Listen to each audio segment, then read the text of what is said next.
ছোট্টবেলায় সেই ছেলেকে ডাকতো সবাই বিলে বলে। তাকে যদি নরেন বলি, বকবে আমায় এমন হলে।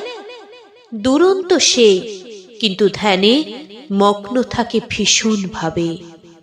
ব্রহ্মদত্তে আদৌ আছে, থাকলে তাকে ধরতে যাবে। সেই সে ছেলে খুব মেধাবী, মনটা যে তার নরম বড়। ভাঙতে সে চায় জাতির বিচার, হোক না তা সে যেমন তর। শিব জ্ঞানেতে জীবের সেবা, রামকৃষ্ণের মত বাণী। জগৎ সভায় তারই শিখা পৌঁছে দিলেন কে না জানি। রামকৃষ্ণ মিশন গড়েন মানব সেবার জন্য যিনি। সেই বিলে বিবেকানন্দ মাথার উপর আছেন তিনি। সেই বিলে বিবেকানন্দ মাথার উপর আছেন তিনি।